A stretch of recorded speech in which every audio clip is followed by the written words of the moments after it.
솔로몬이 기도를 마침에 불이 하늘에서부터 내려와서 그 번제물과 제물들을 사르고 여호와의 영광이 그 성전에 가득하니 여호와의 영광이 여호와의 전에 가득하므로 제사장들이 여호와의 전으로 능히 들어가지 못하였고 이스라엘 모든 자손은 불이 내리는 것과 여호와의 영광이 성전 위에 있는 것을 보고 돌을 깐 땅에 엎드려 경배하며 여호와께 감사하여 이르되 선하시도다. 그의 인자하심이 영원하도다. 이에 왕과 모든 백성이 여호와 앞에 제사를 드리니 솔로몬 왕이 드린 제물이 소가 22,000마리요 양이 12만 마리라. 이와 같이 왕과 모든 백성이 하나님의 전에 낙성식을 행하니라.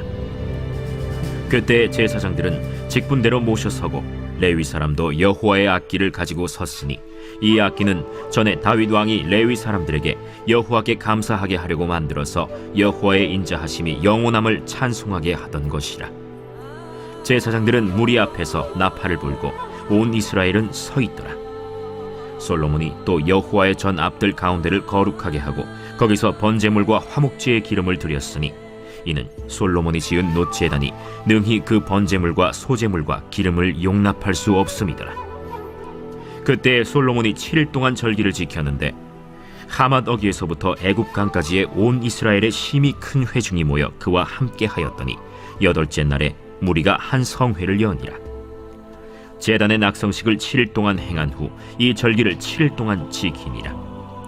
7째 달 제23일에 왕이 백성을 그들의 장막으로 돌려보내매 백성이 여호와께서 다윗과 솔로몬과 그의 백성 이스라엘에게 베푸신 은혜로 말미암아 기뻐하며 마음에 즐거워하였더라.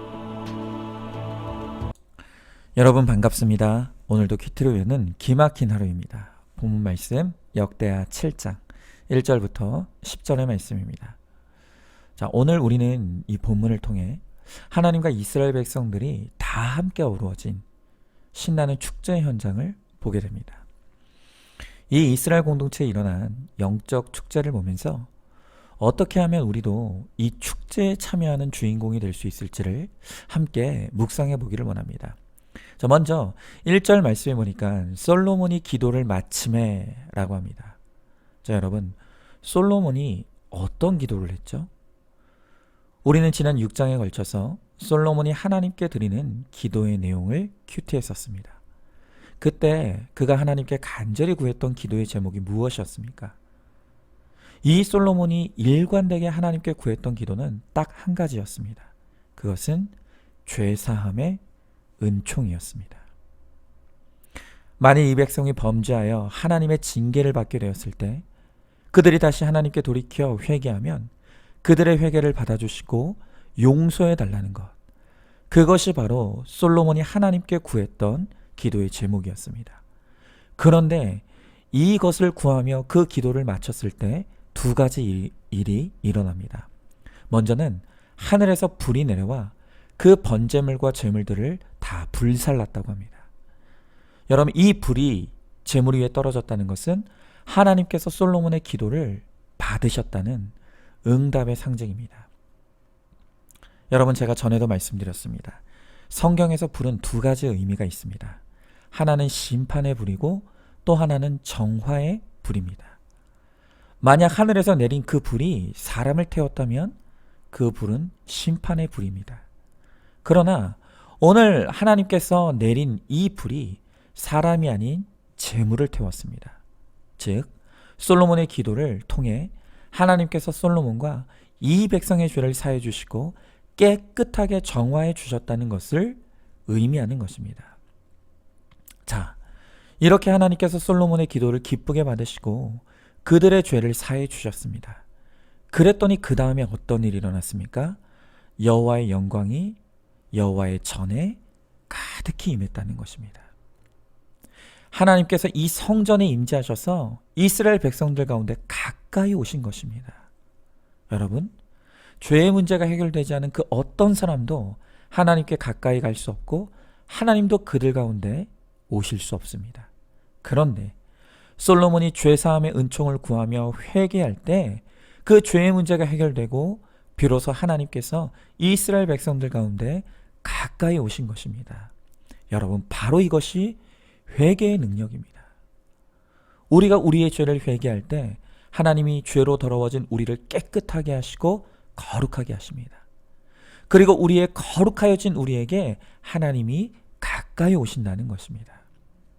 이사야서 1장 18절 말씀에 오라 우리가 서로 변론하자. 너희의 죄가 주홍 같을지라도 눈과 같이 희어질 것이요 진홍같이 붉을지라도 양털같이 희게 되리라 라고 말씀하십니다. 그렇습니다. 회개하면 주홍 같던 우리의 몸이 희게 됩니다. 회개하면 진홍같이 붉을지라도 양털같이 희게 하신다고 합니다. 여러분, 그래서 하나님은 우리가 회개할 때 가장 기뻐하십니다. 여러분, 제가 김양재 목사님으로부터 도대체 저의 큐티와 김양재 목사님의 큐티가 뭐가 다르냐라고 할 때 김양재 목사님은 이 큐티란, 구속사의 큐티란 날마다 말씀으로 내 죄를 보고 회개하는 것이다 라는 말씀을 들었습니다.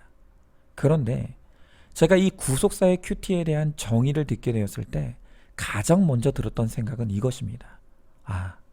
이것을 정말 하나님이 기뻐하시겠구나. 그것이 정말 인정이 되었습니다. 그러면서 도대체 예배당도 없고 그 흔한 부흥회나 특세도 없는 우리들 교회가 왜 그렇게 여호와의 영광이 가득한지가 이해가 되었습니다. 이 모든 성도들이 같은 말씀으로 날마다 내 죄를 보고 회개하며 깨끗함을 이루어가니 어떻게 하나님이 거기에 임재하지 않을 수가 있겠습니까? 그렇습니다. 우리도 솔로몬처럼 내 죄를 회개하는 기도, 내 죄를 보는 큐티, 내 죄만 고백하는 간증을 하는데 힘써야 합니다. 그럴 때 하나님께서 우리를 깨끗하게 하시고 우리를 거룩하게 하십니다. 그리고 그렇게 깨끗하여 거룩하게 된 우리에게 주님이 가까이 찾아와 주실 것입니다. 이렇게 날마다 하나님과 가까이 하는 우리, 여호와의 불이 임하는 우리의 인생이 되어서 우리 인생 가운데 함께 하시는 하나님의 은혜를 누리는 복된 인생을 살아가는 우리가 될 수 있기를 소망하시기 바랍니다. 자, 질문해 봅니다. 나는 기도할 때 무엇을 구하고 있습니까? 여전히 정욕과 욕심을 구하는 기도에만 매달리고 있지는 않습니까? 하나님이 가장 기뻐하시는 기도는 내 죄를 자백하고 회개하는 죄사함의 기도임을 깨닫고 있습니까? 기도와 큐티와 간증으로 날마다 회개함으로 여호와의 불과 영광을 받아 누리는 우리 모두가 될 수 있기를 간구하시기 바랍니다. 자, 이어지는 4절부터 7절의 말씀을 보니 이렇게 자신의 기도가 응답됨을 확인한 솔로몬은 또다시 기쁘게 하나님께 제사드리며 제물을 드리고 있는 것을 봅니다. 자, 그런데 오늘 솔로몬에 드린 그 제물의 양이 얼마나 많은지 소가 22,000이고 양은 12만 마리였다고 합니다. 또한 그 드려진 제물에서 나오는 기름이 너무 많아서 제단이 감당할 수 없을 정도로 흘러 넘칠 지경이었다고 합니다. 자, 그런데 여기서 우리가 깊이 생각해 봐야 할 것이 있습니다. 지금 성경은 이 드려진 제물의 양에 주목하고 있습니다. 그래서 우리도 그 양에 놀라고 양에 주목할 수밖에 없습니다. 하지만 과연 하나님도 제물의 양에 주목하실까요? 그렇지 않습니다. 이 드려진 제물에 있어서 가장 중요한 본질은 그 양에 있는 것이 아니라 그 제물을 드리는 솔로몬의 마음입니다. 하나님도 틀림없이 솔로몬이 드린 제물의 숫자를 기뻐하신 것이 아니라 그것을 드리는 솔로몬의 마음을 기뻐하셨을 것입니다. 여러분, 솔로몬이 이렇게 많은 제물을 드릴 수 있었던 것이 단순히 그가 가진 것이 많아서겠습니까? 그렇지 않습니다. 그는 자신에게 주어진 이 모든 것들이 오직 하나님의 은혜임을 알고 있었습니다. 그리고 그 은혜에 대한 감사와 감격이 있었습니다. 그래서 그 은혜에 감사하고 보답하고자 하는 그 마음이 많은 제물을 드리는 것으로 표현된 것일 뿐입니다. 여러분, 하나님께 우리가 뭘 드린들 그것이 그렇게 대단하고 큰 것이 되겠습니까? 그러나 하나님께서 베푸신 은혜를 은혜로 여길 줄 알고 감사할 줄 아는 그 솔로몬의 마음을 하나님은 기특하게 보시고 기쁘게 받으신 것입니다. 자, 누가복음에 보면 그 유명한 부자와 가난한 과부의 이 헌금 얘기가 나옵니다. 거기에 예수님은 부자와 과부의 헌금을 비교하시면서 놀라운 말씀을 하십니다. 예수님은 말씀하시기를 과부가 부자보다 더 많은 것을 넣으셨다고 합니다. 여러분, 양의 차원으로 보면 이게 말이 안 되는 이야기입니다. 액수로만 보면 부자가 과부보다 훨씬 많은 액수의 헌금을 놓았습니다. 그런데 예수님은 과부가 부자보다 더 많은 것을 드렸다는 것입니다. 여러분, 이게 어떻게 된 것입니까? 이어지는 구절에서 예수님은 말씀하시기를 부자는 가진 것 중에 일부를 드린 것이지만 과부는 가진 것에 전부를 드렸다고 합니다. 무슨 말입니까? 부자는 보이는 액수는 많아 보였지만 그가 하나님께로부터 받은 것에 비하면 턱없이 적은 것을 드렸다는 것입니다. 그러니까 그 부자의 속마음에는 하나님께 많은 것을 받았으면서도 드리는 것을 아까워하는 마음이 있었던 것입니다. 그러나 과부는 보기에는 적은 양이었지만 그녀는 그녀가 받은 전부를 드렸다는 것입니다. 가난할지언정 하나님의 은혜에 대한 감사와 감격이 있었던 것입니다. 그러니까 과부의 마음만큼은 부자보다 훨씬 컸었습니다. 그런데 그것을 예수님은 보시고 과부가 부자보다 더 많은 것을 드렸다고 말씀하시는 것입니다. 그렇습니다. 하나님은 오늘도 우리의 마음을 원하십니다. 잠언 4장 23절에 보니 모든 지킬 만한 것 중에 더욱 내 마음을 지키라. 생명의 근원이 마음에서 남이니라 라고 말씀하십니다. 여러분, 하나님은 속지 않으십니다. 하나님의 관심은 우리의 마음에 있습니다. 우리의 마음에 하나님의 은혜를 은혜로 여기는 마음이 있는지, 또 그 은혜에 대한 감사와 감격의 마음이 있는지, 그것에 하나님의 관심이 있다는 것입니다. 재물은 그 다음 문제입니다. 여러분, 지금 다시 한번 오늘 이 하나님의 말씀 앞에서 내 마음을 한번 점검해 보시기 바랍니다.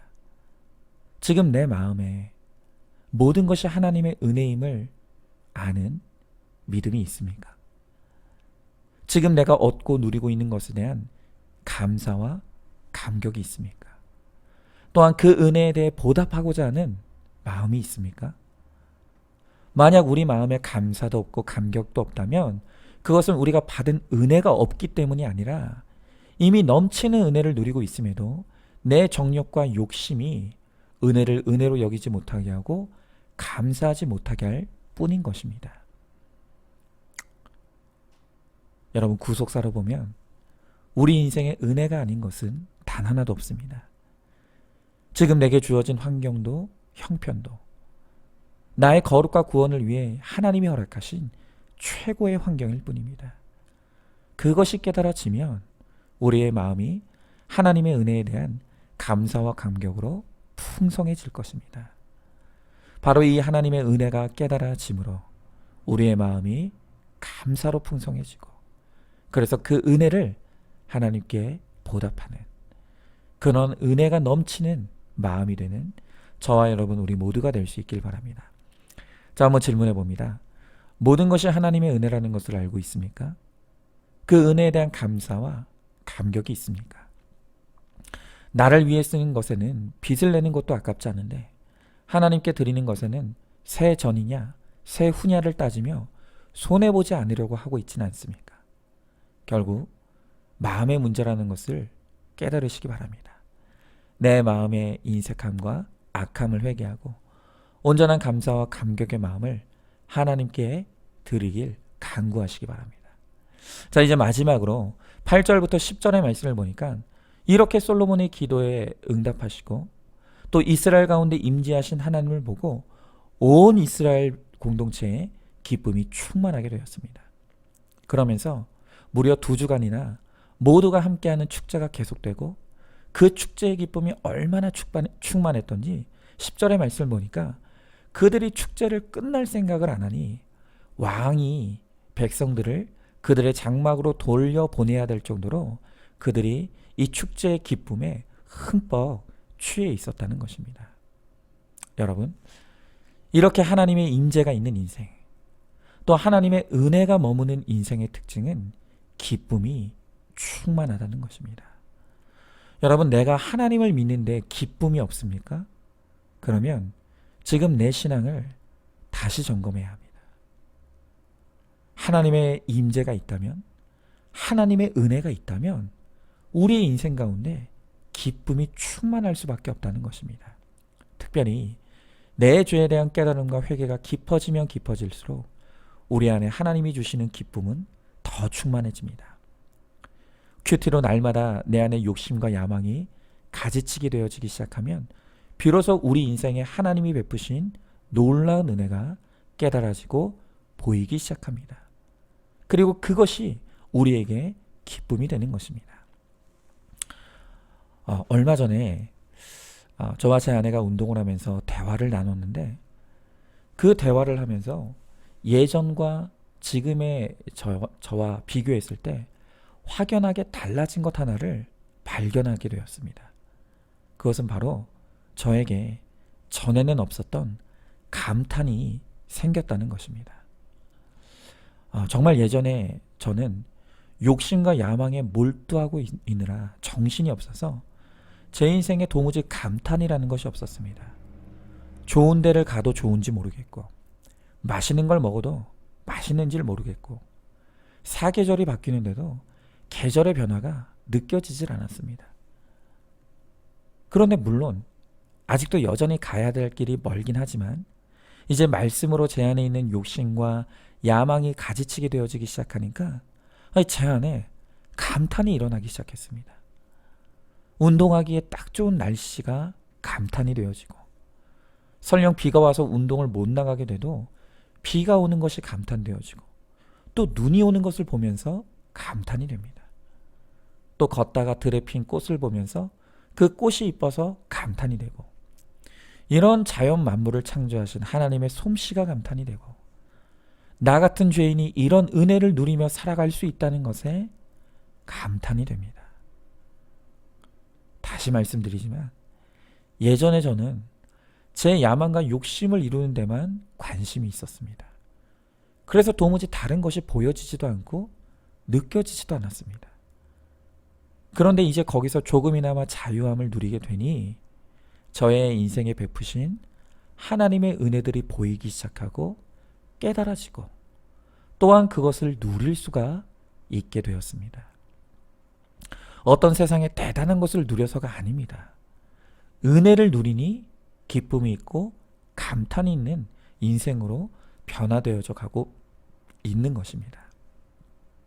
오늘 제가 누리는 이 기쁨과 감탄, 여러분도 함께 누릴 수 있게 되기를 간절히 소망합니다. 날마다 큐티를 통해 우리 안에 있는 모든 죄된 욕심과 야망이 가지치기 되어지고 빠져나가고, 그것이 빠져나간 자리에 하나님의 은혜로 채워짐으로 주님이 주시는 기쁨으로 충만해지고 감탄이 있는 우리 모두가 될 수 있기를 소망합니다. 자, 질문해 봅니다. 나의 인생에는 지금 감탄이 있습니까? 세상 욕심과 야망을 쫓는 데 바빠서 정작 아무것도 누리지 못하고 있지는 않습니까? 날마다 큐티로 내 안의 욕심과 야망을 가지치게 해갈 때 은혜가 채워질 것입니다. 하나님께서 베푸신 그 은혜를 깨닫고 누림으로 우리의 인생에도 기쁨과 감탄이 충만한 인생이 되시기를 소망합니다. 자, 오늘도 4월 19일 보석상자입니다. 아무리 힘들어도 자살하면 죄입니다. 하나님에 대한 반역입니다. 자기 부정이 없고 인내가 없고 하나님에 대한 사랑을 모르기에 많은 사람이 죽어갑니다. 하나님께서 지은 죄로 인해 너무 고통스러워하지 말라고, 예수 안에 피할 길이 있다고 오늘도 말씀하고 계십니다. 나를 위해 십자가를 지신 주님이 다시 살아나셨습니다. 예수님께로 피하기만 하면 살 수 있습니다. 영원토록 살 수 있습니다. 아멘. 오늘도 큐티로 기막힌 하루를 살아내는 하늘가족 공동체 우리 모든 성도님 되시기를 주님의 이름으로 축복합니다.